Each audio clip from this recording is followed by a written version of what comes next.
지금이 아침인가 밤인가. 빛이 들어오지 않는 이 방에선 그것조차 알 수가 없다. 어두운 눈을 한 채 나는 컴퓨터 화면에 시선을 달군다. 문을 두드리는 소리에 나는 뒤도 돌아보지 않고 대답한다. 식기가 부딪혀서 소리를 내는 게 들렸다. 나는 지난 2년간 어머니의 얼굴을 보지 않았다. 처음엔 사소한 것이 계기였다. 지금은 그 이유조차 떠올릴 수가 없다. 누군가에게 무언가 들었던 것 같지만 무슨 말이었는지까진 기억나지 않는다.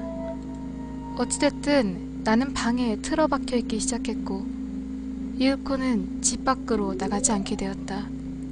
스스로는 전혀 실감이 나지 않는다. 가끔 초조해질 때도 있지만 솔직히 현실적인 위기감이 있는 것도 아니다. 단지 멍하니 눈앞의 사실들만을 받아들이자 이렇게 되었다. 뒤에서 접시가 놓여지고 나는 문을 열어서 준비된 식사를 가져왔다.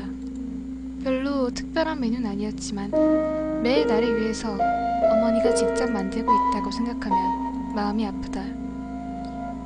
오늘은 그다지 식욕이 없는 날이었지만 남기지 않고 먹기로 했다. 집에 이렇게 바뀌어서 두문불출하고 있는 내가 어머니에게 할 수 있는 유일한 효도는 식사를 남기지 않고 먹는 것뿐이다. 하지만 사실은 그렇지 않다는 건 알고 있다.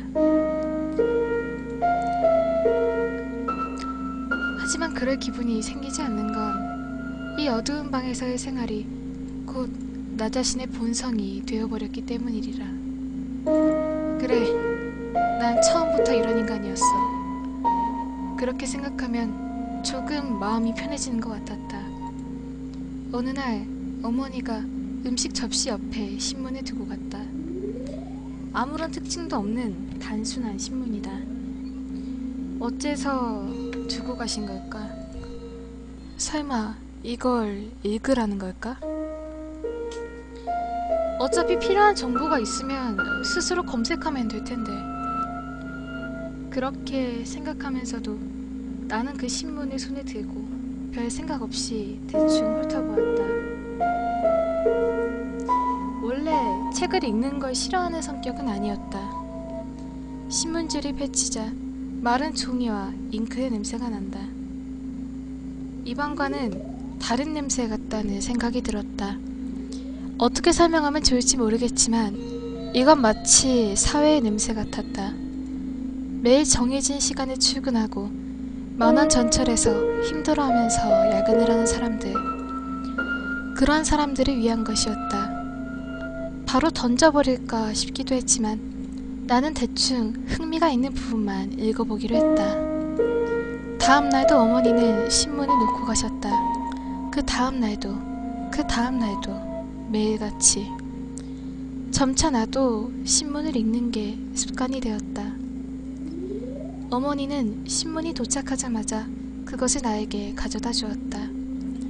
그 덕에 나도 일찍 일어나게 되었다. 신문을 받아서 가장 먼저 펼쳐보는 곳은 TV의 편성표였다. 내 방에 TV는 없었지만 이렇게 오늘 어떤 프로그램이 하는지 보고 있으면 점점 요일이라는 것에 감각이 돌아온다. 해가 떠오르기 전에 자연스럽게 일어나고 신문을 읽는다. 그렇게 하는 것만으로도 진짜 사회인이 된 것 같은 기분이 들었다. 신문을 읽는 습관이 자리 잡으면서 점점 나의 생활은 규칙적으로 변해갔다. 밤을 새는 일도 줄어들었고 아침이 되면 머리가 맑아지고 식욕도 생겼다. 식사를 하면 온 몸에 기운이 가득 차오르는 게 느껴졌다. 인간은 원래 시간 감각에 따라 활동하는 생물이다. 생활이 규칙적으로 변하면 자연히 심신의 기능이 돌아오는 것이다. 신문 안의 광고를 볼 때면 내 안에서 조금씩 충동이 생겨나곤 한다. 밖에 나가고 싶다고. 이렇게 생각한 것도 얼마만인지 모르겠다. 그날은 평소와 달랐다. 뭐라 해야 될까? 명확하지도 않은 동기에 자극을 받았다. 어머니가 현관에 나서고 잠시 뒤에 방에 나와서 집을 맴돌았다. 거울을 보니까 잔뜩 자란 머리카락과 오랜만에 보는 나의 얼굴이 있었다. 우선 대충 몸가짐을 정돈하고 나는 문고리에 손을 댔다. 햇빛에 눈이 따가웠다. 신문 구멍에는 아직 꺼내지 않은 신문이 있다. 분명 오늘도 내 방에 신문이 왔는데 날짜를 보니까 2년 전의 신문인가? 대단히 낡은 신문이었다. 일면에는 자살 사건이 대문짝만하게 실려 있었다.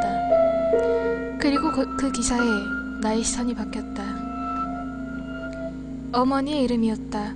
혹시 같은 이름을 가진 사람이 아닐까 싶었지만 신문에 있는 사진은 어머니의 것이었다.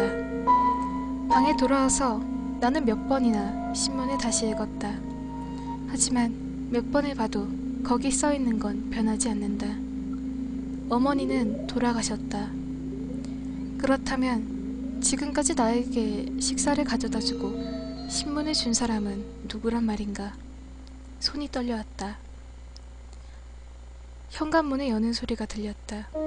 반사적으로 그 자리에서 웅크렸다.